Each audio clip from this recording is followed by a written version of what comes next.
We've been working on the island at the invitation of the Greater West Bloomfield Historical Society, who contacted me because they were interested in having the island listed on the National Register of Historic Places.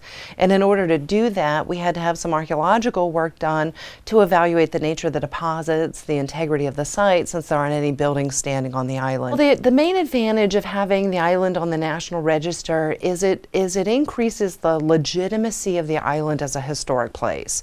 You know, everybody that lives in the area knows it's an important historic landmark, but having it listed on a national list just adds more legitimacy and importance to it, so other people will know about it as well. The Michigan National Register of Historic Places designation process is spelled out very clearly as to the requirements, and the future use of it as an archaeological site and the integrity of it is part of that process. And so her work and Dr. Bro's work is looking for evidence that the site still has integrity and is of value to the community. Last summer, while we were here, we collected over 13,000 artifacts, but a lot of the work we did focused on the abandonment period, the later history of the island, early 20th century. And one of the ways that we're arguing for the significance of the island for the National Register is in terms of the history of vacationing, you know, larger social movements as one of the criteria.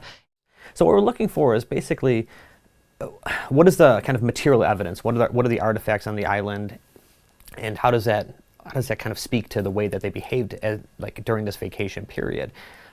What does it tell us about late 19th century, well, mid to late 19th century and into the early 20th century vacationing in the United States of America? We excavated about 20, I think it was 23, 24 different units. So this is 1 by 1 meter units. At first we thought it was the foundation for a farmhouse. It turns out it probably was not, but it was definitely filled with artifacts from probably the later part of the 19th century. There was a lot of canning jars, jelly jars, that type of material, which leads us to believe that there was their own kind of food production on the island. Without their work, we do not have the expertise to fill out that paperwork. Those are the experts that we've been able to utilize.